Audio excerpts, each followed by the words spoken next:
Welcome, everybody, to the Build a Vibrant Culture podcast. My name is Nicole Greer, and they call me the Vibrant Coach, and I'm on a mission to help you build a vibrant culture. And today I have another amazing guest. I know I say that every week, but they are amazing. So this week I have Sonya Shelton on the show today. Let me tell you a little bit about her. When it comes to navigating the ins and outs of business, Sonya Shelton has seen it all. Oh my gosh, we're going to get along great because I've seen a lot of things, but man, we see different stuff happening all the time in this world. So anyway, she and I are like sisters from another mother.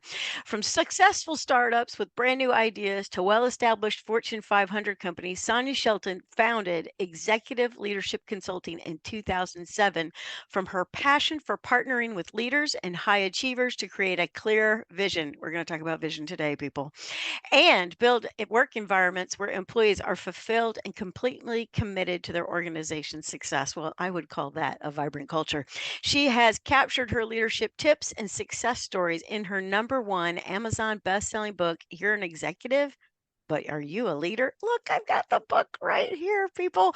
Having been an executive as well as an international speaker and consultant, Sonya knows how to tap into lesser known hidden practices that drive true leadership. Her philosophy, background, and experience add a strategic, pragmatic, and multidimensional approach to making strong leaders. Sonya serves on the Forbes Coaches Council and is a certified master corporate executive coach through the Association of Corporate Executive Coaches. Oh my gosh, if you're not just riveted right now, I don't know what you're doing. Get off the treadmill and get a pen and paper. Welcome to the show, Sonya. Thank you so much for inviting me. I'm excited. I love your podcast. Oh, that's so good. That's so good. Yeah, well, tell me where you are on the planet.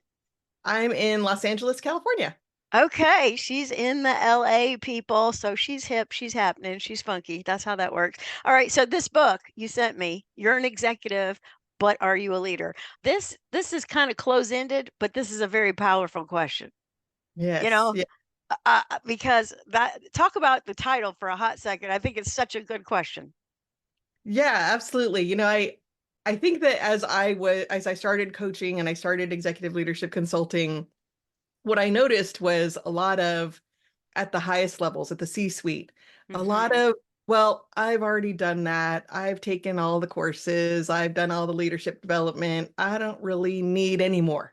Right. And so Oops. just sort of living by their title, their people were saying, I think they might could use some of this, right?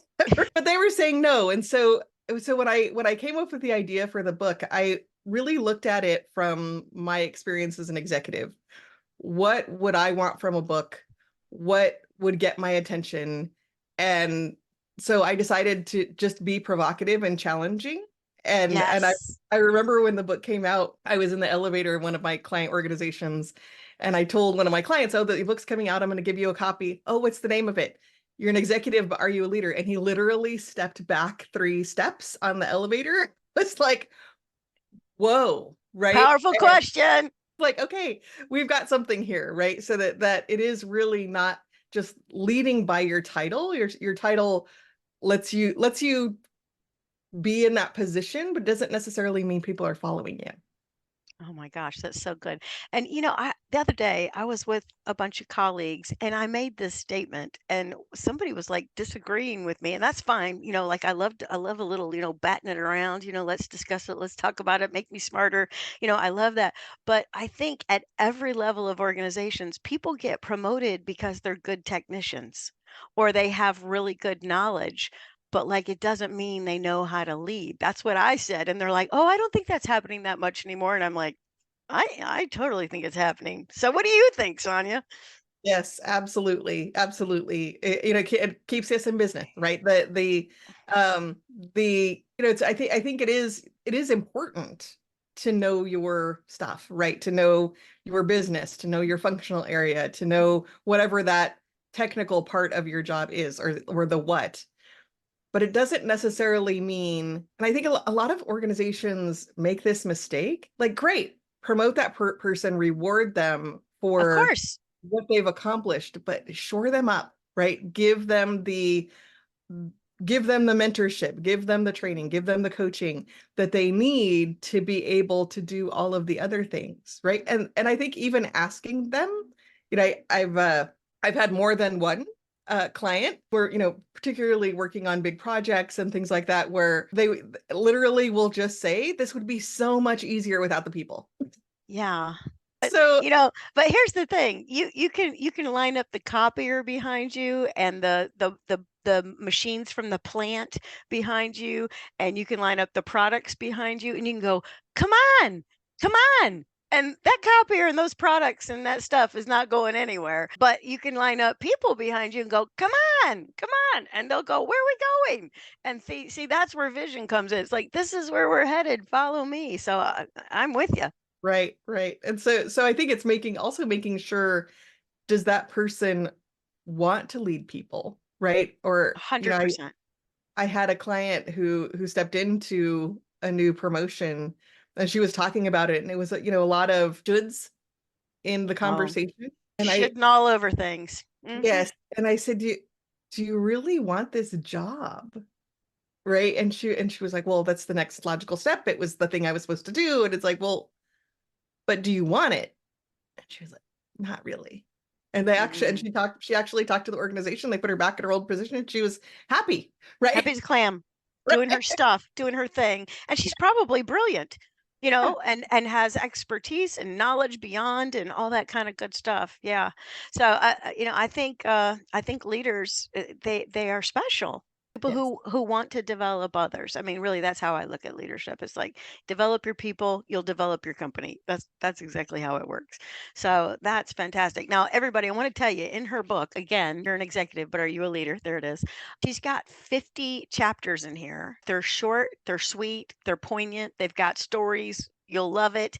And what if a leader worked on this 1 week at a time for a year and took 2 weeks vacation? It would change how they show up, what it is like to experience them. Don't you think? I know you think Yeah, so. absolutely. In fact, I have evidence. So there's a Okay, woman, talk about it. that I met at a speaking engagement, and she bought the book. She literally followed up with me a year later, never worked with her, never talked to her. And she said, did exactly that, right? She said, I went through the book. So that it's designed to have the strategy for your leadership, an example of a composite client that put that into action. Right? And then the coaching questions that I would ask you around that topic about, how do you put this into action? And she did that. She went through it like a workbook, and she got a promotion within a year. And she said, I literally just went week by week and I put these things into action. I was blown away that somebody would do, and I never worked with her. And so she just took it and ran with it. Yeah, and just imagine if you had the book and you had the coach, Sonya Shelton. You'd get 2 promotions, a big fatter raise. I'm just saying, Sonya, I think that would happen. All right, so we're gonna start with the first chapter in the book, which is be present. All right, and so I love this. So it says the only moment in which we can take action is in the present moment. Awareness, which is one of my favorite things that I work with my leaders on, is you need to wake up, as my daddy would say, and smell the coffee. Awareness of what's happening right now is critical to to successful leadership, from self-awareness to the awareness of others, your team, your organization, and your environment. And I just say amen to that.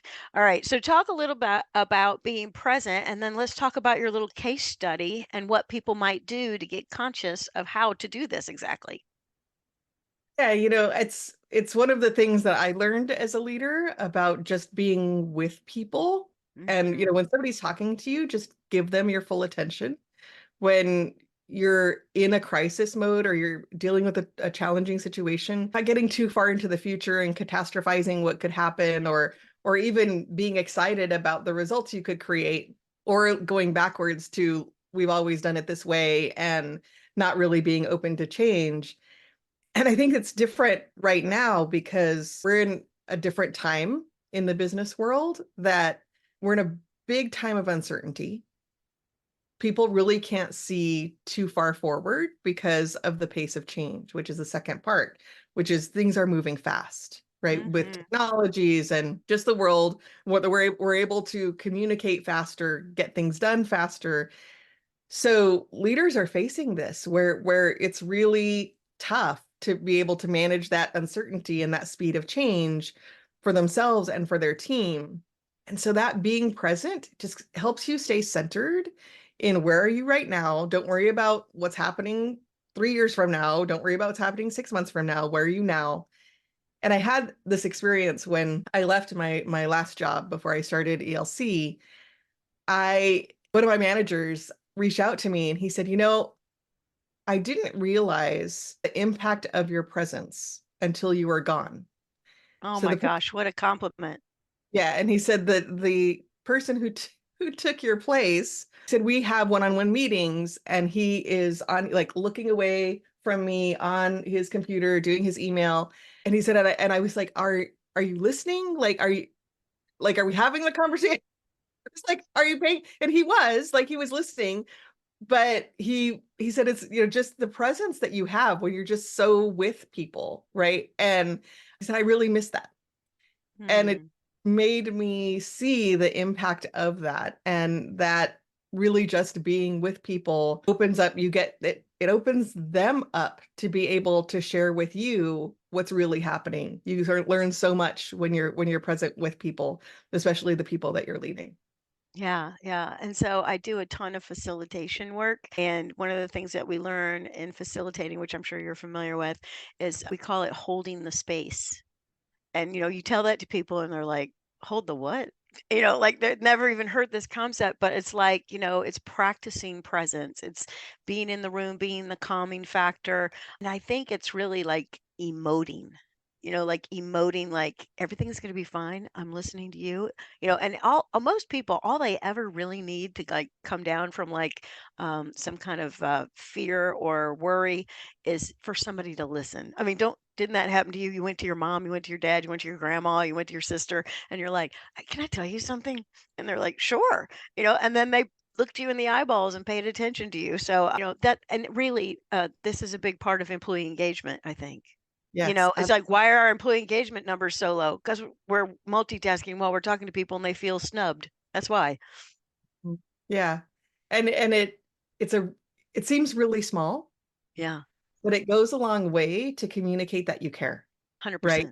That this person in front of you matters, that they're contributing to your organization, that they're part of the team, and that you respect them, right? By you're giving them your full attention and your time 100%. Yeah. And I teach a lot of different courses and I'm sure you find yourself teaching all the time too, but like even like some general listening skills like facial expressions, eye contact, body language, paraphrasing, summarizing, mirroring. Y'all, there's so many good things you can do in a conversation to hold the space. So it's not just some kind of woo-woo Sonya Shelton and Nicole Greer talking about. It's like real skill, leadership skills. All right. So, being present. So, you talk in the book about Jerry, a division vice president for a Fortune 100 company with a high pressure job. Hello out there. Does that sound like you? Tell us what happened with Jerry. So it's really, I think about a little bit about my own story, right? In Yeah. that it is being so distracted and being in crisis mode around whatever you're dealing with, right? So when I wrote the book, I have confidential agreements with all of my clients. So I couldn't say Jerry's from this company. And I actually created these 10 different people that Right. Your that avatars. right Yes. that were composites of different clients. And then I took different client situations and kind of mashed them together. And so I think it's really going back to, having those stress levels that in a high pressure job, right? Like Jerry has, right? So that how do I handle that stress? And how does that my stress then impact other people, right? So that how I show up ends up being increasing or decreasing their stress as well, like you were saying, right? Yeah, So so absolutely. that so that in that crisis mode, am I showing up with that calm, with we're okay today. We have a challenge ahead of us, but we're okay today. How are we going to handle this challenge? And there's I believe, and I'm sure that this isn't because we're sisters from another mother, that something you agree with, that any model that is scalable is the most powerful model. And what I realized that is that, and I think this is especially poignant today with the high increase in burnout, when a body is under stress, all of our energy goes to our limbs, right? Arms and legs so that we can fight or flee, freeze, right? All of those things. In an organization that's under stress, but there's a lot of activity, right? There's a lot of people running around doing things super busy, but not a Right, lot, try thinking they're multitasking. It is a myth. Hello, people. but they're not fully present, right? So Right. they're not thinking, they're not being strategic, they're not saying, okay, we're under stress, let's take a breath, see where we are, and think through where we need to go. They just start immediately jumping into action, and everybody's just running around. Sort of had this aha moment when I saw an organization in stress doing exactly what a body does, right? Mhm. And it is when you create that present moment and you just come back to, okay, where am I now? What's happening today? The only thing I control is right now. Yeah. So I have a mentor. I talk about her all the time on the show, Sonya. Her name is Ann Starrett, and she's, in her 70s. She's like 70 pounds soaking wet, ball of fire. And she'll see me kind of in that mode. She's like, "You okay?" And I'm like, "I'm fine." And she's like, and she's like, "Hold on. Let's be here now, and you can be somewhere else later." I'm like, "Oh, that's such good advice, right? That's such good advice." Oh my gosh. That's All right. So that's what in your book, exactly. this is chapter 1, the one on being present, and 50 chapters in her book. Let me say it again, everybody. You're an executive, but are you a leader? All right. And she's got an action plan at the end of every chapter. And she's got two powerful questions. One is, how aware are you moment to moment? Or, like my grandma used to say, don't be in a tizzy. Like I think people get in a tizzy. And then what can you start doing now to be a more present leader? And I don't know what your advice is there, but again, those skills of making eye contact, relaxed body language, if you relax your body, the rest will follow, like you're saying. That the parasympathetic nervous system follows, right? And then, just mirroring people back. This is what I just heard you say, being there for them. So I love your little action plan. Yeah, thank you. Yeah, it's there's a positive intelligence called PQ, right? Where you are really operating from that part of your brain that is calm, that is Mhm, creative, that is innovative, that is going to be able to find the solution to your challenge. mhm. Doesn't happen when you're all over the place, right? So it really is coming into your breath, maybe paying. One of my favorites is feeling my toes, right? To just ground, be here, what's happening right now, to shift the chemistry in your brain to be able to access the part that's creative and that it's going to help you come up with a solution. Yeah, that's fantastic. Yeah, and so she's got a quote in here too. And I know all of you out there are big quote people. This is from Gandhi. It says, "The future depends on what we do in the present," which hello, is so true. Now we're gonna do a little switcheroo here. We're gonna go to chapter 12. And so chapter 12, we talked about the present, but we are gonna say that the vision, the future, is important, right? So you have to have an idea. You have to use your imagination of where you're going. So in chapter 12, you talk about creating a shared vision. Let me read the first little bit here. The word leader implies direction. That's what I was saying. You got to have people to follow you. Stuff won't follow you.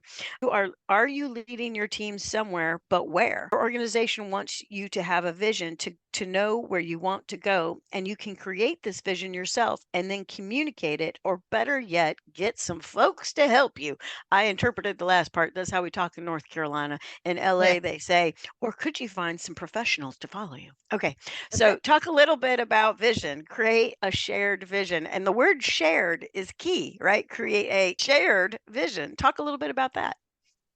Yeah, I think, I see a lot of organizations that say they have a vision, and maybe it's on their website, maybe it's Yeah, on they're the bad. wall, maybe it's just a PowerPoint somewhere, right?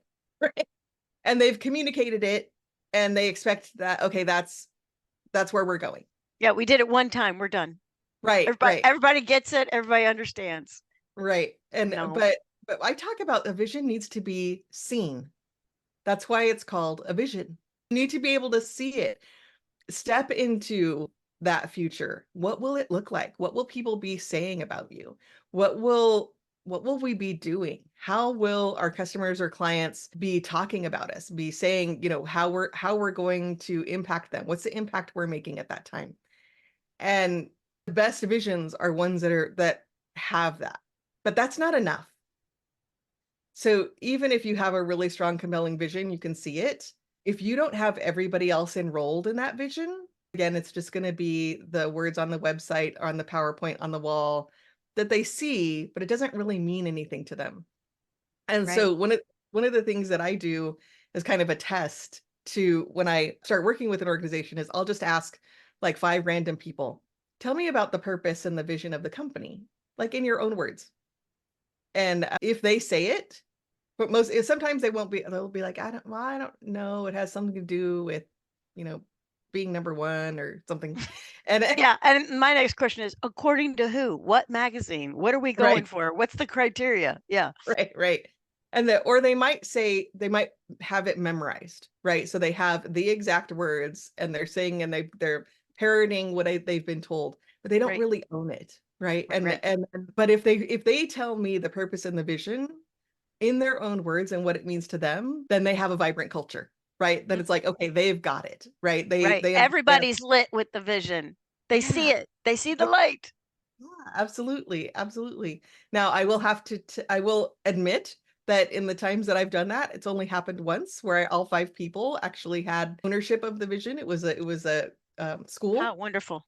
Oh, a Yeah, school. Hallelujah. That's wonderful news. school district. So it was the principals that I was working with, and they all had the vision for their district. I was blown away. But that is the only time in almost 20 years that that has happened. So, but it really is having them own it, and that's what I mean by shared, is creating that vision that they feel is their vision. They can help. They like you said, they can help you create that, right? So what could we do?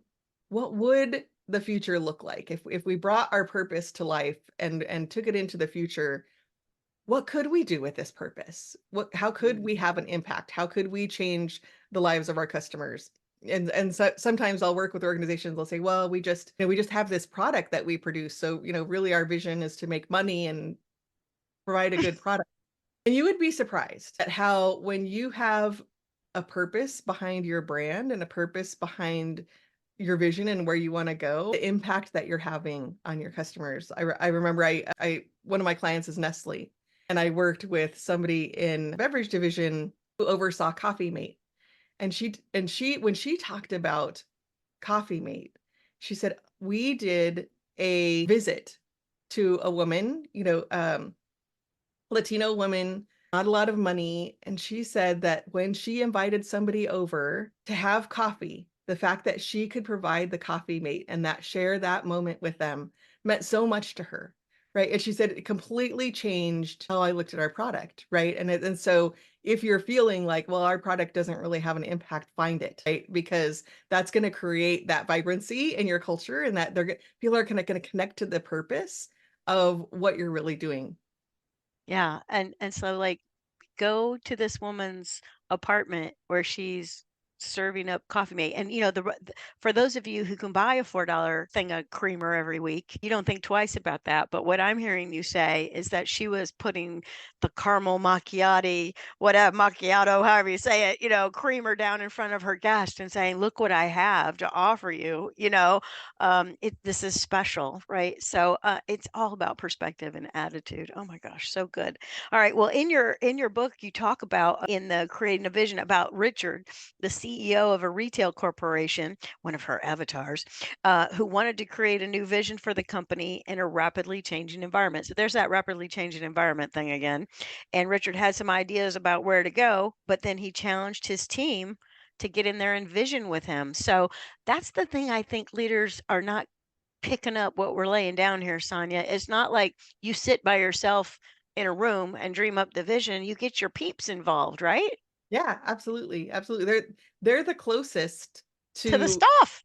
the stuff, right? Whatever Yeah. it is, The right? products, the copier, and all the things lined up. That's right. Right, exactly. And when in one of our models is around how can you create more synergy, like less Hmm. silos and more synergy Right, in your right. company, right? And So the way to create more synergy is 1 + 1 = 3, right? When you bring people together, they have different perspectives of where the company could go, what the customers' issues are, you know, and they can actually help exponentially grow if you get them involved. But you have to get them involved. You have to get their perspective. Yeah, and the thing you're saying 1 + 1 = 3, so I'm hearkening to the way back right now. So just for fun, everybody go when this is done, not before this is over. I want you to go to the YouTube and I want you to look up The Third Way by Stephen Covey. So, for the, I don't know, Sonia, if you're old enough, but like, I'm from the Covey era. And so, Stephen Covey is like, you put two brains in the room and they'll get a third idea Mhm. because it's the mind meld, it's the creative genius of two humans that makes something spectacular. Two heads are better than one. You've heard that one before. So I think that's absolutely wonderful. And so you're saying in your little story, your case study, that Richard put together a cross-functional task force. Now I wanted to say something about that. So I talk all the time, Sonia, about turkeys and eagles, that there's two types of employees. There's like, turkeys, they just run around and they gobble, gobble, gobble and gossip and create chaos. And then we have eagles, and these are the people who want to fly and soar and make something happen. And they love a strategy and they love a vision and they love all that stuff. And here's what I want you leaders to hear. Sonia was an eagle too. Don't miss that. She said that earlier when her boss said she was gone, and she's like, "Oh my God, I can't believe you're gone." And maybe I have a turkey instead of an eagle. That's what is essentially what she said. So so here's the thing. Imagine you went to the Eagles on your team and you said, I want you to be on this cross-functional team to help me do the vision. Those Eagles aren't going to be like, even if they have a plate full of work, they're going to be like, "Oh my goodness, I'm on the visioning team. This is big stuff." And so I think leaders are like, "Well, that's just one more thing we got to do." But I think it can just make your eagles beyond excited. What do you think about what I'm saying? Yes, absolutely, 100%. So what Richard did in this cross-functional team was it wasn't just, "Oh, I'm getting my leadership team across functions and divisions together." No, Right. because every level of the organization had somebody representing them on this Mhm. visioning cross-functional team, right? So it was like different, almost like a matrix, like different divisions and functions within the company, but also the different levels within the company, different individual contributor, manager, director, all the way up. So it wasn't just a leadership team sitting in the room, a little bit distance from everything, coming up with a vision. It was everybody saying, "What could we really create?" And that was the most powerful vision, and has been when companies are willing to invest in that. Not only does it create the amazing vision, it signals to the organization, we're in this together. You helped contribute it, and that spreads like wildfire through the organization of Absolutely. that. I, Excitement. yes, I was on this team. This is what we came up with. And then other people are get energized by it. So it actually helps in the communication of the vision as well, because people are part of it. They're participating in it. And I think the idea that you have to spend 6 months going through this process to create the vision isn't really true. I think people like they trip themselves up with how long it's going to take. Right. Lots of But it doubt and lower thinking instead of like higher thinking. Like what's possible, they're like what's probable, you know. right, right, right. And it doesn't, because you have all of these different perspectives. It actually happens faster. And when you were talking about the bringing your eagles together and having those different perspectives and Stephen Covey, it reminded me.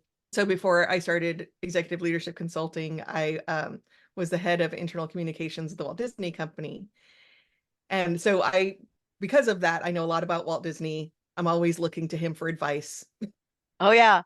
I mean, like they've got it dialed in down there with the mice and the mouse. I lived in Right. Orlando. I lived in Orlando for several years back when I was in property management, and I had Cinderella living at my place. I had, all the people that come in with their makeup on still, but they wouldn't have their costume on. I mean, it was fantastic being down there for a while. Yeah, Disney, amazing. So one of the things that Walt would do is, if two people didn't really get along, he would immediately put them on a project together. because he said that's where the magic happens, right? When you have two people who have different perspectives of the world, see things differently, like they don't really get along, but they have to come up with that third thing. They can't, Right. neither one can win, right? So it really is seeing conflict as something that can be productive and can be really amazing, and creating that shared vision is like that too, right? Like bringing all these different perspectives together to create this amazing thing that nobody would have thought of on their own.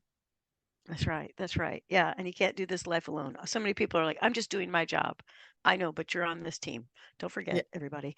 Okay, all right. So let's get the questions that you have in the action plan for this. So if you're sitting there thinking, "Okay, I'm going to do this. I'm going to get some eagles in the room, all levels of the organization. I'm going to figure out where this place is going." All right. So here are some questions that Sonya Shelton, the author of "You're an Executive, but Are You a Leader?" She says, "What could your organization accomplish that you would really want to commit to?"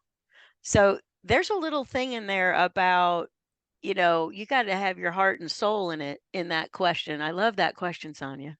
Yeah, absolutely. Because if we're not bought in to the vision, it's not going to happen, That's right? exactly right. So, yeah, absolutely. All right. And then what would make everyone in the organization proud if they accomplished it? And what would the vision look and feel like? So I want to say something about that proud. What would make everyone in the organization proud? So in my property management career, I worked for one guy. His name was John Gray. And it was Summit Properties, which is now Camden, which is a REIT and on the New York Stock Exchange and all the fancy stuff. And John Gray, people thought he was crazy, but he said we're going to be the number one, like back when we started talking about this, the number one apartment management company in America, according to the National Apartment Association and their annual review process. And so he announces this thing, and then we all, get the list of all the things we have to do to be number one. And so it's like product quality, customer service, all this kind of stuff. And so John is like, this is what I think we should do to win, and you all help me. And so we all got together, and we had all these managers, and we figured out a way. And oh my gosh, we started doing amazing things for the customers. Like we would walk people's dogs and return their Blockbuster videos. This was a long time ago, and we did all this kind of stuff, but then we ended up winning. And you know what he did? He put us in a plane, a train, and an automobile and took us to the awards ceremony. And we all got our nails done and our hair done and a dress with sequins. Talk about proud and happy. We worked like a dog for John Gray. Do you know what I'm saying? It Yeah. was fantastical. Oh my gosh. It was so fantastic. That's probably the best college education that wasn't a college education I ever got working for him. So it was fantastic. Oh, so good. All right, so let's read the quote from this chapter. The chapter we're on is "Create a Shared Vision," and it's from "You're an Executive, but Are You a Leader?" by the amazing Sonya Shelton. And it says, "Passionate hearts committed to a shared vision can accomplish the impossible." I believe that. Yes, absolutely, absolutely. And Yeah, that's one of the things that we really focus on is creating a passionate culture, right? So you call it vibrant culture, we call it passionate culture, same, same right? thing. Yeah, But am I passionate about the company and where we're going? And am I passionate about my role in that? So it's not just am I excited about where we're going and achieving that vision, but do I see my part? And do am I clear about my part? And am I excited about that? And is that getting me up every day in the morning to go to work super excited about and passionate about making that happen? yeah, yeah. That's fantastic. All right, so we're gonna go. Okay, so I do want to put the two together. So we first talked about practicing presence, and then we said it's so important to be in the present, but then we went and cast this big future thing out in the future, the vision. But here's what I want to say: you have to get back in the present, talk to your people to get the vision written down for the future. Like they go together like peanut butter and jelly. I don't want anybody to think we're saying two different things here. They go together. Yes, absolutely. And in that presence, when you're creating the vision, Yeah. you're creating the vision, right? You're not saying, "Oh, we tried that 5 years ago. Oh, this person said that. We're not going to do that." We're not doing that. You're saying or saying not, "Well, I don't see how we could possibly make that happen." You're saying, "What are we going to create?" Right? So it is still being in the present moment in your creation and of that shared vision. That's right. That's right. Okay. So, unfortunately, we only have time for one more chapter, people, but you can get the book. It's Sonya Shelton. You're an executive, but are you a leader? We're going to go skip all the way to chapter 27, and it's align systems and processes. So, here's the dealio. You've been in the present. You've cast a vision in the present, and now we talk about how we're going to get her done. So we're going to need systems and processes, and we need to be in alignment. So let me just read from the very beginning of the chapter. Once you've created strategies to move you in the direction of achieving your vision, align every aspect of your organization to support them, including your systems and processes. So we've got this vision. There's earlier chapters that talk about strategizing, but now we're going to put systems and processes in place. And systems and processes, y'all, that are repeated, that produce, that's what we want to do. We make this easy on ourselves. Don't want to reinvent the wheel every time. All right, talk about systems and processes, Miss Sonia. Yes. So one of the things that organizations do, especially if they've been around for a while, is they will create systems and processes around other leaders, right? Or Mm, what is it that we want to what is it that this person wants to see, or how do they like to view this report? And then that person leaves the organization, and then we keep doing it that way, right? So mhm. when you're really clear about your purpose as an organization, and you're really clear about your vision and where you want to go, it's empowering your team to say, okay, let's take a look at everything we do and ask, is that in alignment with who we are and where we're going right now? So I think, and with the case study, it was around, well, the um this process was done around this person who wanted it this way because this was their style, right? And then when somebody asked, well, why did you do it this way? I said, oh, well, I don't know, we've just always done it this way. I can't even count how many times I've heard, well, we've just always done it this way. And Yeah. I actually worked with a client recently where where we talked about this, and his team was complaining about these reports that they had to put together. They had to do it every month. They had to send it out, and they were saying, it takes a lot of work, and we're not really sure what people are doing with them, right? So could we find out, are people using them? And I said, okay, and I shocked them when I said that. I was like, let's not send them out this month and see if you Yeah. get. Everybody like blowing a horn. Where's my report? Right, right. And so how many questions do you get about wondering where the report is because they need it? Zero. That is fantastic. They were spending hours, the whole team spending hours every month putting this thing together. Nobody needed it. Nobody was using it. Done. Right. And it was like, well, is this moving you forward to your vision? Right. And really empowering people to question that instead of saying, this is how we've always done it. Or, a lot of times employees think they can't question the Right. I don't processes. want to get in Right. trouble. Or what Right. I hear all the time now is, I don't want to get fired. I'm like, people, nobody fires anybody. It takes an act of God to fire somebody anymore. Right. Right. Yeah. No, no, no. Question. Definitely question. Yeah. But so for leaders to be able to encourage that, we want to hear from you on how we can improve. How can we do this faster? How can we do this better with more quality? What are things that are getting in your way or that you find really annoying? And let's talk about that. And is it bring those to the table and say, is this really moving us towards our vision today? Maybe it was good for then, but it's not good for now. Yeah, I love that. Okay, so that just triggered a memory of mine. So I had John Gray on the mind, and then you just said this. So John Gray's sidekick was Mary Beth Marshall. She was the VP. And one time she's sitting in her office and she's got 400 pieces of paper because back then we FedExed everything to the home office. There was, you know what I mean? Like this was pre-fax machine. But anyway, so we're sitting around, she's getting these FedEx packages that are this thick from I don't know, 30 properties in her portfolio. And she's like, how in the world could I even do anything with all this mess, right? So she got us all together in a room and we had a paperwork reduction day. And she's like, this piece of paper, does this help y'all? And we'd be like, no, no. She's like, me either. It's out. Got rid of all this stuff because she's like, what I really want you to do is be out there talking to your residents. I want you to be showing apartments. I want you to be following up on prospects. I want you to be selling. I want you to be marketing. I don't want you to be filling these pieces of paper. So that is fantastic. All right. So have a paper reduction day. All right. So you talk about Richard again, one of your avatars, and his retail company. And when Richard talked about their progress in your coaching session, he mentioned that divisions were creating systems and processes to align with the strategy. You asked him if he required business cases. So talk a little bit about business cases. Tell us what you mean by that. Yeah. So when a lot of time when I work with clients and they're maybe they're not the CEO, they're Yeah. trying to sell their idea to the CEO or they're trying to sell their idea to the C-suite. They're not necessarily getting traction or they're not moving things forward.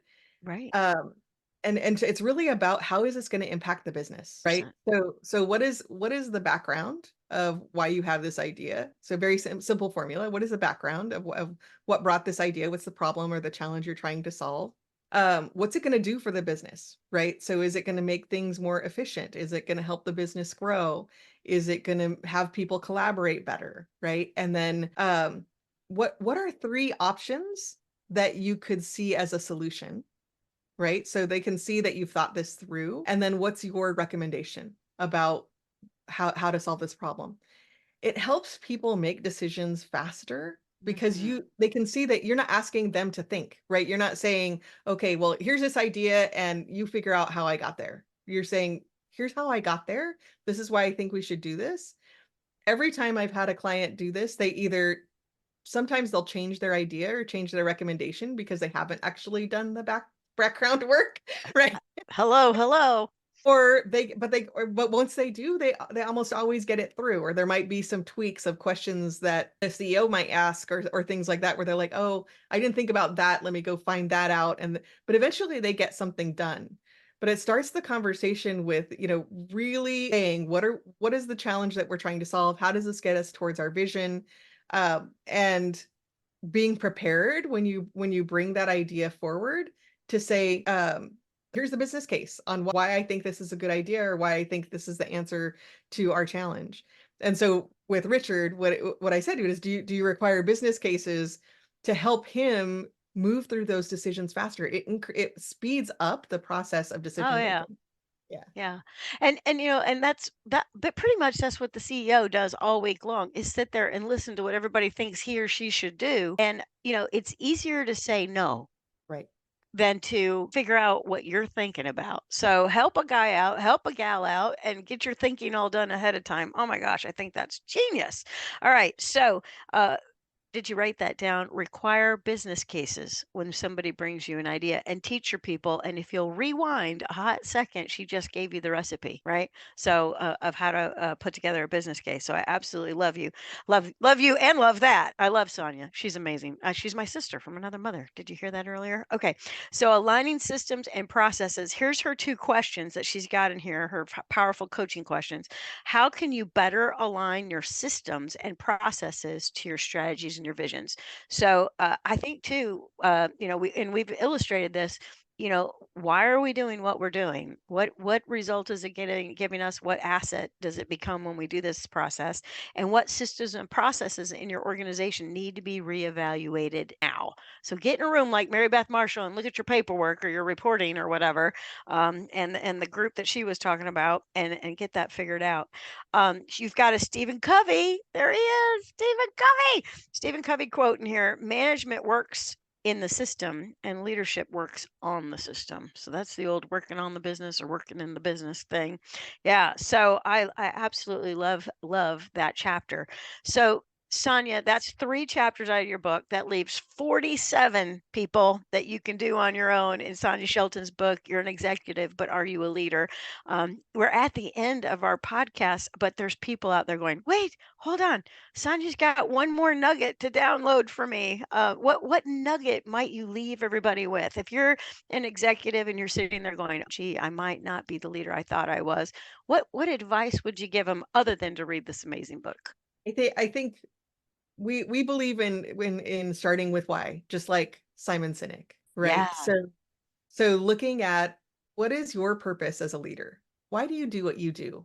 And make sure people know that, right? And why do you do what you do as a company? And make sure people know that.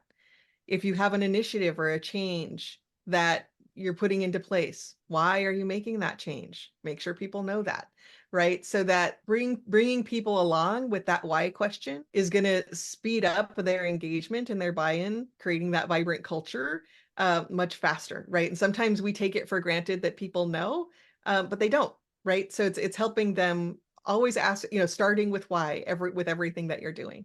100%. All right. So start with why, people.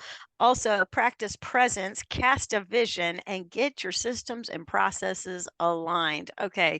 So just rewind, listen to it again, take good notes this time, and get the book. You're an executive, but are you a leader? By Sonya Shelton. And we're going to have in the show notes below, she's got a freebie, a special gift at the URL, how to create your winning dream team. So we'll have that link down below and you can do that. You can also find Sonya at linkedin.com/CEO Sonya Shelton. Let me spell Sonya. SonyASHELTON. So go link in with her. Tell her Nicole at the Build a Vibrant Culture podcast sent you. Sonya, I'm so grateful you were on the show today. It was so much fun.